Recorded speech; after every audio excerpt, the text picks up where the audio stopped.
മറ്റു വാർത്തകളിലേക്ക് പോകാം. വ്യാജ പീഡന പരാതിക്ക് മറുപടി നൽകി BJP സംസ്ഥാന ഉപാധ്യക്ഷൻ C. കൃഷ്ണകുമാർ. എന്റെ മടിയിൽ കനമില്ലെന്നും മാധ്യമങ്ങളെ കാണാൻ ഭയമില്ലെന്നും പറഞ്ഞായിരുന്നു അദ്ദേഹം തെളിവുകളുമായി മാധ്യമങ്ങൾക്ക് മുന്നിലെത്തിയത്. 2010 ഇതര മതസ്ഥനെ വിവാഹം ചെയ്ത വ്യക്തിയാണ് പരാതിക്കാരി. കോടതി തള്ളിക്കളഞ്ഞ കേസാണിതെന്നും നിരന്തരം വ്യാജ വാർത്തകൾ നൽകുന്ന മീഡിയ വണ്ണിനെതിരെ കോടതി അലക്ഷ്യത്തിന് കേസ് കൊടുക്കുമെന്നും അദ്ദേഹം മാധ്യമങ്ങളോട് പറഞ്ഞു. പ്രതിപക്ഷ നേതാവ്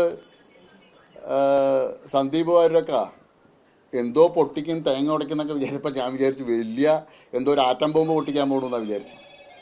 ഇതൊക്കെ 2015 20 പൊട്ടിച്ച് പൊട്ടാതെ പോയ നനഞ്ഞ ഓലപ്പടക്കമാണ്.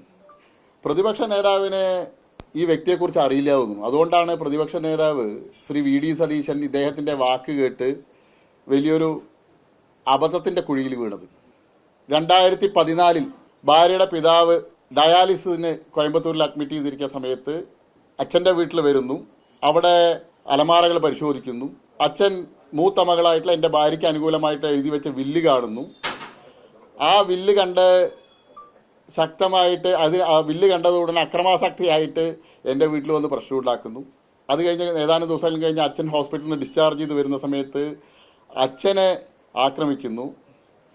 ഹോസ്പിറ്റലിൽ പോയി രാത്രി അഡ്മിറ്റ് ചെയ്യുന്നു. പോലീസിൽ പരാതി കൊടുക്കുന്ന സമയത്ത് എനിക്കെതിരായിട്ട് ഈ കേസിൽ ബലം കിട്ടാനായിട്ട് കൃഷ്ണകുമാറിനെ കൂടി ചേർത്തി ഞാൻ പീഡിപ്പിക്കാൻ ശ്രമിച്ചു പറഞ്ഞുള്ള കള്ളപ്പരാതി കൂടി അതിനോട് കൊടുക്കുന്നു.